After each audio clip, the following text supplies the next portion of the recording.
So yun, good day, hello mga idol, welcome back to my channel. So ngayong araw meron tayong gagawing welding machine. Ang brand niya ay Makita. Ito, Makita. Hindi ko lang alam kung 200, 250 or 300 ampere itong Makita na to, no? Walang nakalagay.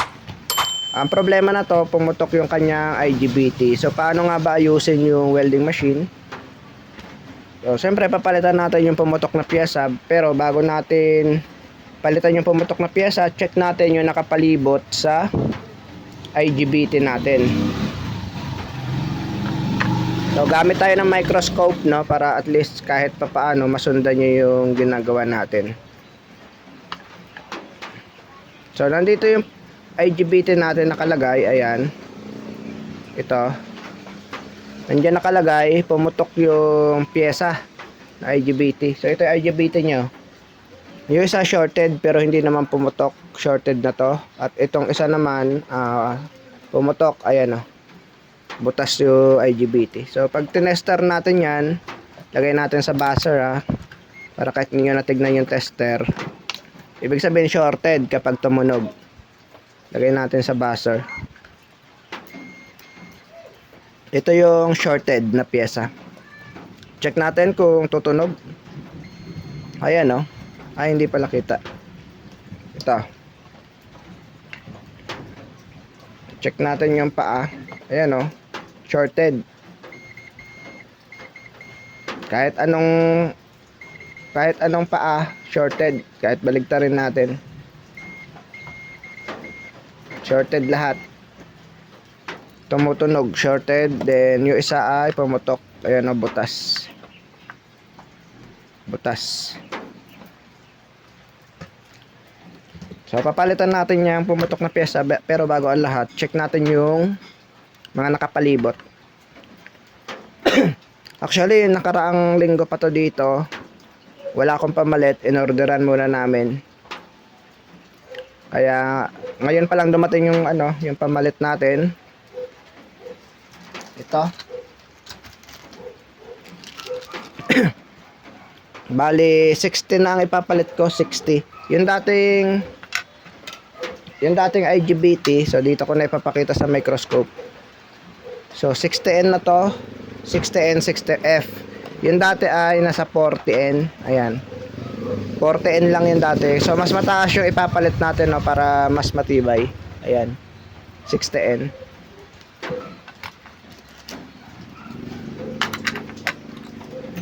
Check natin yung nakapalibot na pyesa dito.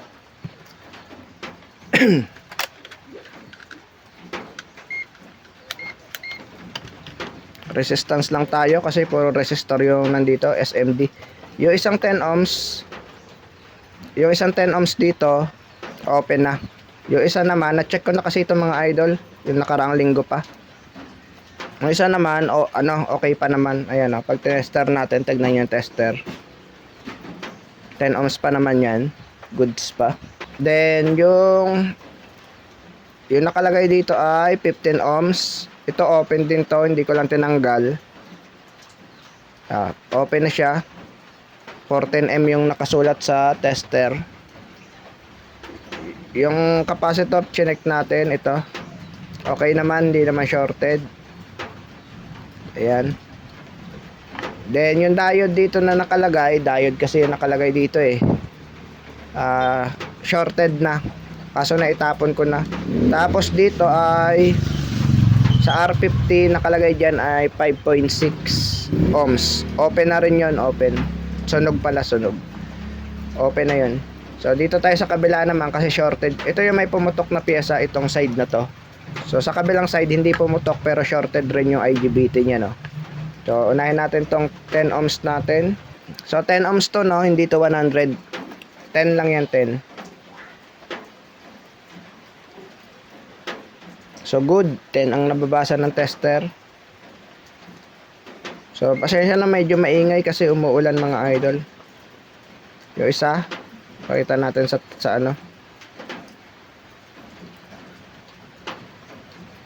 Ito yung isang 10 ohms. Open ata. Tester rin natin ng mabuti. So yan, 11. Ulitin natin. So yan, 10.1, 10 ohms rin. Goods rin. So dito tayo sa, ito ay 15 ohms. Huwag nyo napansinin yung 0. Ito na lang yung dalawang digit sa unahan. Kapag may 1 yan dyan, 150 ibig sabihin.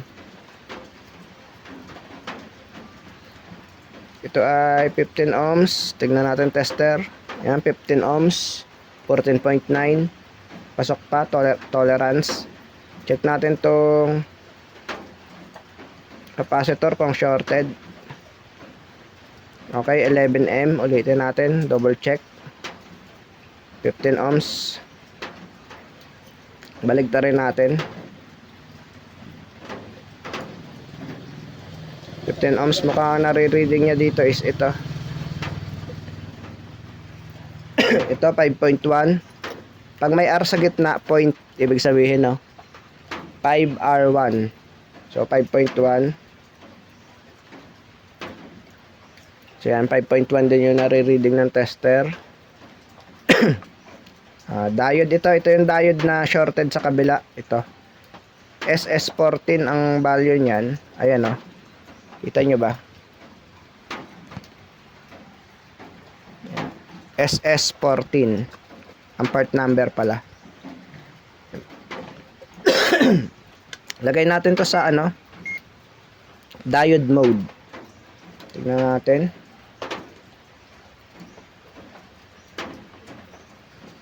Oh, 0.03.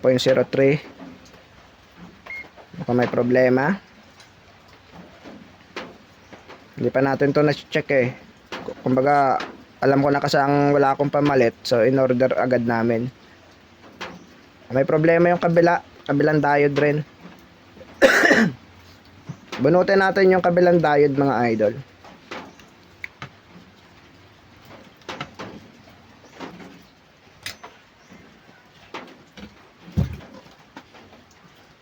Inangat ko lang yung isang paa para ma-confirm lang kung sira nga siya talaga.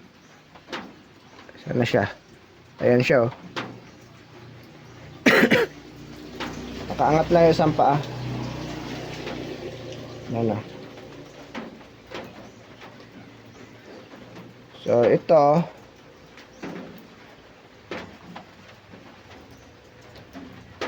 ay,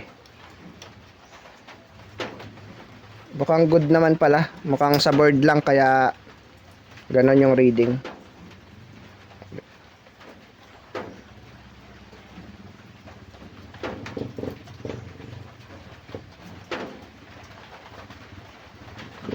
Diyan natin. 0.1. Kabila, pag binaligtad.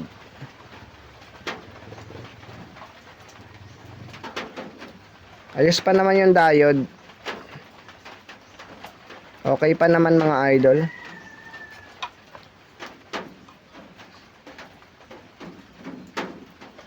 Point 2. Nasa point 2 yung reading ng diode. Okay pa naman. Balik natin. Ayos pa pala. Sa board lang yung kaya siya ganon. Okay. Palitan na natin yung ano, mga dapat palitan.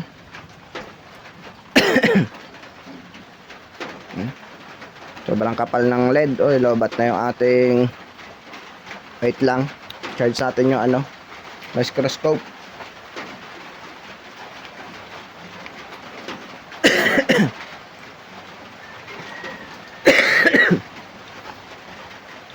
So tanggalin natin tong 15 ohms. Ito.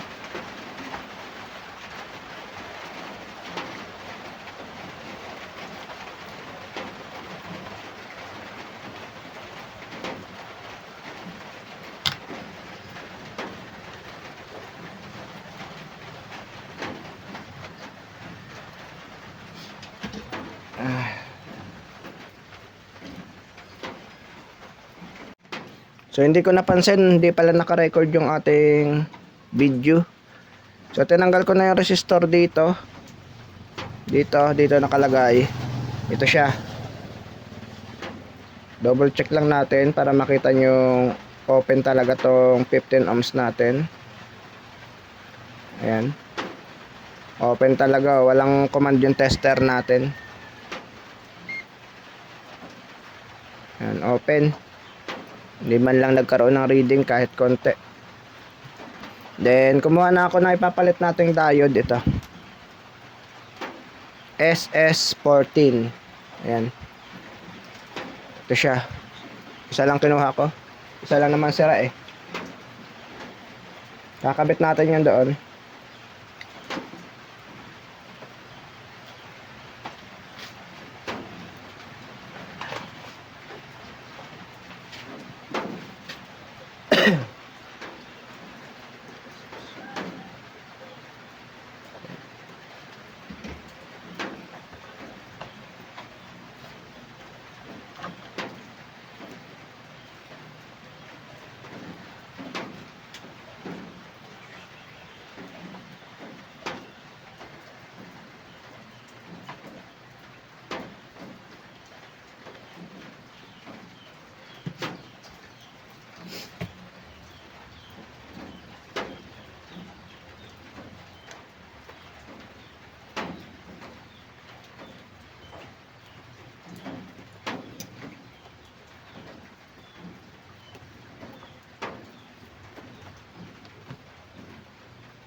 Then, hanap tayo ng 10 ohms, 15 ohms, tapos 5.1.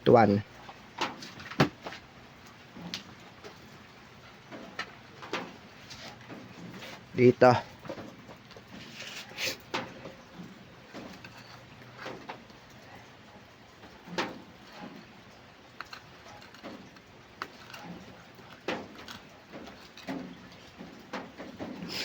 Ito, nakakita ko 15 ohms, brown, green,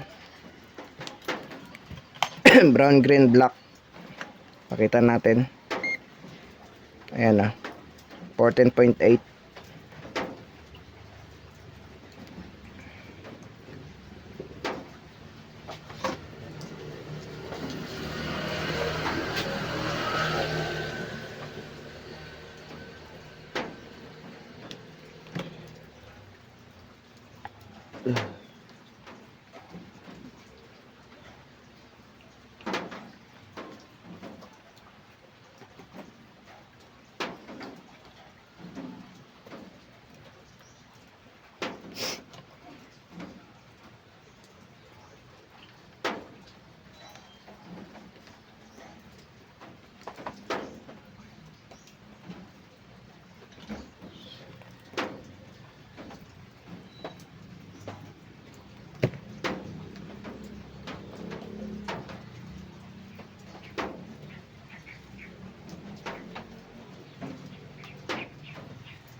Okay.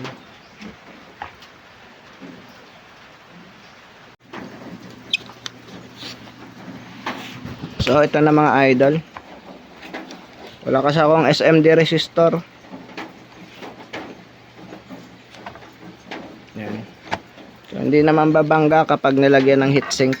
Ayan, ang layo naman.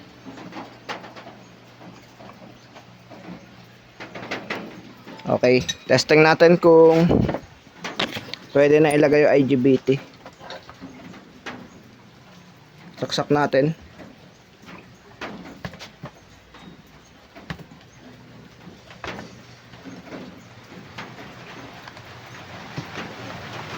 Gamit tayo ng analog.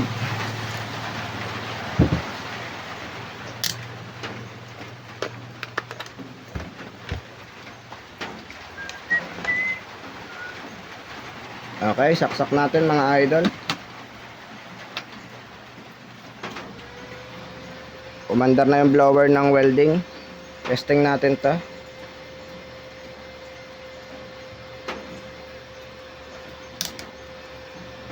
Kasi akong ano.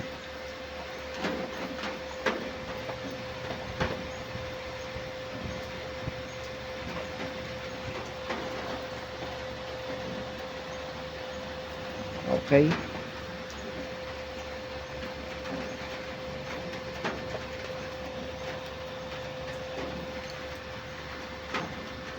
Okay, pwede na. Lalagay na natin yung IGBT. Ito. Wait lang natin ma-discharge yung laman ng capacitor bago natin ilagay.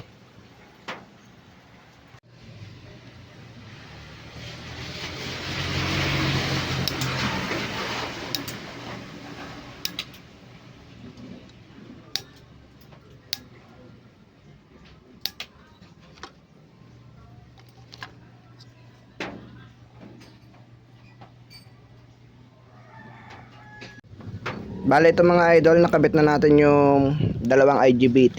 Yan. Ito yung pinalit natin. Try natin kung okay na ba.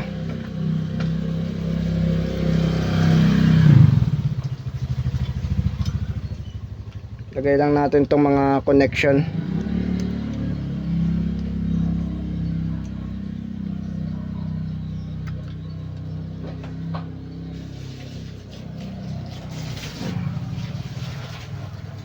Lagyan natin ng sapin yung ilalim kasi minsan may mga LED na tumalsik. Yan. Okay na siguro yan. Kuha tayo ng tester kung may output na ba siya.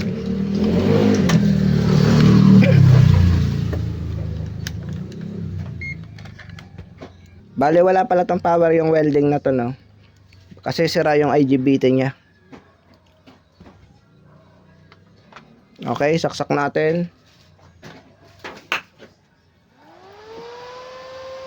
Okay, gumana na yung nasa harap. Then, tignan natin kung mayroon na siyang output, no? Ground lang natin tong black, tapos yung red dito sa sa diode, sa heatsink ng diode. So yun, meron na siyang 88 volts. Isasara na to, then testing natin kung magi-spark. Ito na, nasara na natin. Testing natin mga idol. So meron pa tayong rod dito, maiksi.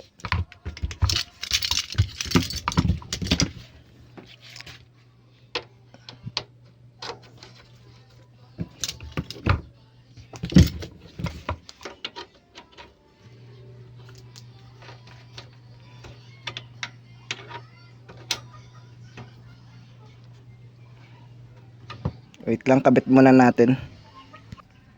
So yan. Testing natin kung i-spark ba yung ating welding. Kung magi-spark, kung makakatunaw ba siya ng rod. Naka-on na pala yung switch. Okay.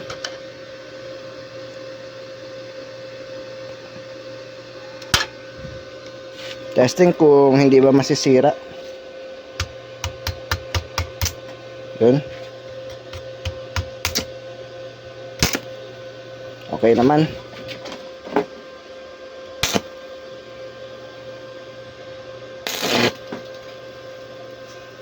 Okay mga idol. Medyo mausok.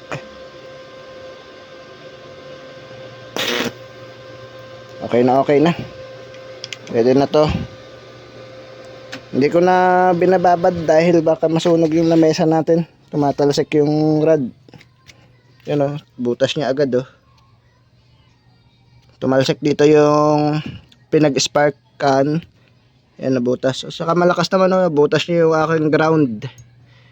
Yung ground ng nabutas. Okay naman, malakas naman. Sobrang taas ng natin, ampere. Pero okay na. Nag-spark na siya. Wala kasi itong power.